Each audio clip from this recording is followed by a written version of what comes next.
একজন একটা প্রশ্ন করেছেন, সেলিম সাহেব আজকে বাজারে গিয়ে তো মাথা ঘুরে গেল, বেগুনের কেজি 260 টাকা। জন্মের পরেও তো জীবনে শুনিনি বেগুনের কেজি 260 টাকা। ডক্টর ইউনূস একজন অর্থনীতিবিদ হবার পরেও অর্থনীতির অবস্থা ভালো করতে পারছেন না। তিনি শান্তিতে নোবেল পাওয়ার পরেও দেশে শান্তি প্রতিষ্ঠা করতে পারছেন না। আমরা তাহলে কার উপর ভরসা করতে পারি বলে মনে করেন? দেখেন, বেগুনের কেজি 260 টাকা হওয়ার মানে এই নয় যে, নানান কারণে হতে পারে। এটা ইদানিং এখন এই সময়ে অনেকে সবজি লাগিয়েছেন, ব্যাপক বৃষ্টি হয়েছে, বৃষ্টির কারণে নষ্ট হচ্ছে, পরিবহন সমস্যা, সব মিলিয়ে কিন্তু হঠাৎ করে বাংলাদেশে বেগুনের ক্রাইসিস হয়, কাঁচামরিচের ক্রাইসিস হয়, এগুলো কিন্তু একটা ব্যাপার। আবার পেঁয়াজের থাকে না, মাঝে মধ্যে পেঁয়াজের কেজি 100 টাকা হয়ে যায়। পেঁয়াজ, বেগুন, মরিচ, এটা নিয়ে কঠিন রাজনীতি হয়, ভারতেও হয়, বাংলাদেশেও হয়। মরিচের ঝাল বেশি, পেঁয়াজের ঝাঁজ বেশি, এগুলা বলে। তো কাজেই এটা একটা ফ্যাক্টর। কিন্তু আমি যেটা বলতে চাই সেটা হলো সার্বিক অর্থনীতি এটা কিন্তু ভালো না, সার্বিক অর্থনীতি কিন্তু খারাপ।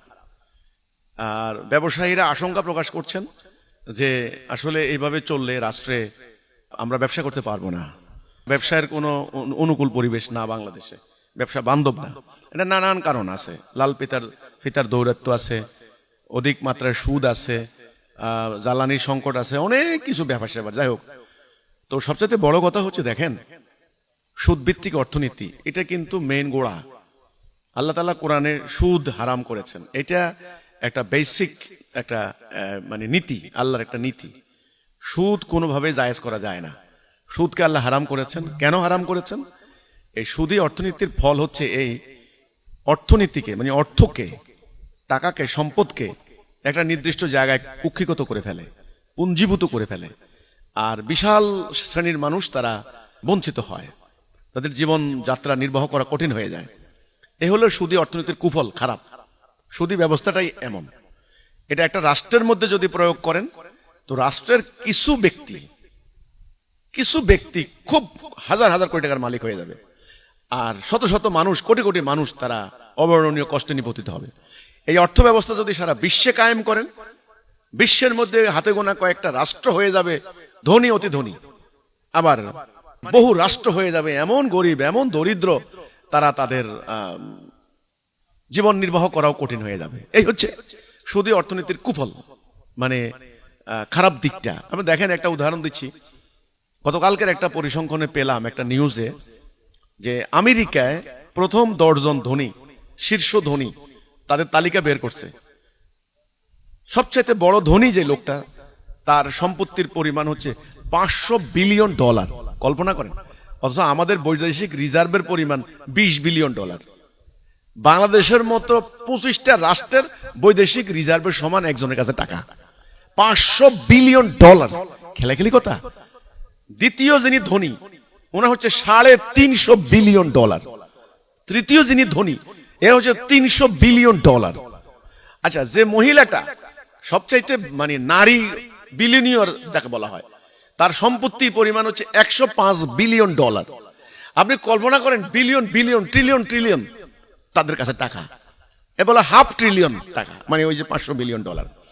$1 বাংলাদেশের 130 টাকা। হিসাব করেন, এবার করেন, ক্যালকুলেটর ধরবি কিনা আমি জানি না। তো এই পরিমাণ সম্পদ আমেরিকার শিল্পপতি কোটিপতির কাছে জমা হয়েছে। বাংলাদেশও এরকম। বাংলাদেশ দেখেন, একজনে 60,000 কোটি টাকা নিয়ে পালিয়েছে। এই কি আসালাম গ্রুপ না কি গ্রুপ, দেখেন অবস্থা দেখেন।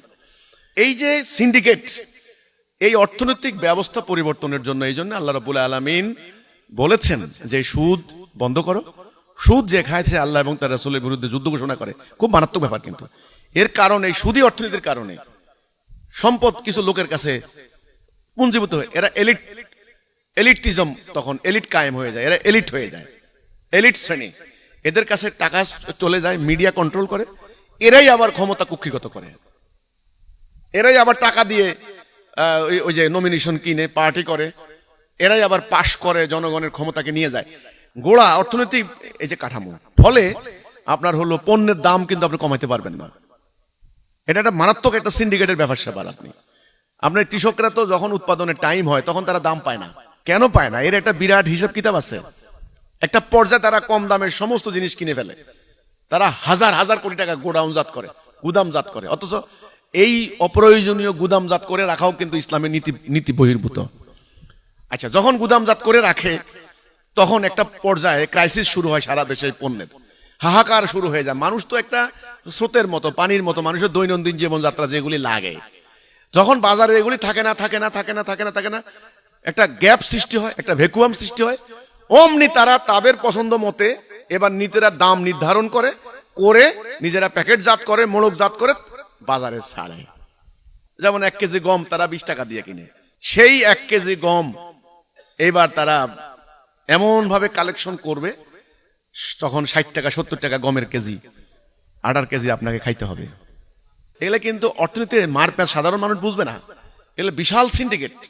এই যে ঔষধ বাণিজ্য, ড্রাগ বিজনেস, বিশাল ব্যাপার স্যাপার। কিন্তু ব্যাংকগুলো কিন্তু কোনো সাধারণ উদ্যোক্তা যারা যথেষ্ট মর্গেজ দিতে পারবে না, সাধারণ উদ্যোক্তা, ওদেরকে কিন্তু ব্যাংক লোন দেয় না, দিবে না। দেখবেন আপনাকে 1 লাখ টাকা দেওয়ার জন্য আপনার 14 গোষ্ঠীর খবর করে দিবে, আপনাকে লোন দিবে না। কিন্তু লোন দিবে এমন লোককে, এবং তাদের একটা সিন্ডিকেট আছে, কিন্তু লোন আপনাকে দিবে না। বিশাল দুর্নীতি, কিন্তু তারা একটা কন্ট্রাক্ট করে ফেলে। এই যে রাজনৈতিক প্রভাবের লোনগুলো হয়, জেনুইন যারা ব্যবসায়ী, সঠিক ব্যবসায়ী, ওরা কিন্তু লোন পায় না। 2-1টা ব্যতিক্রম দিয়ে তো আর পুরো সিস্টেম বোঝানো যায় না।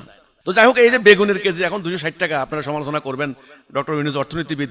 আরে ওনার মতো এরকম বড় অর্থনীতিবিদ হয়েও কোনো লাভ নাই সিস্টেম পরিবর্তন না করলে।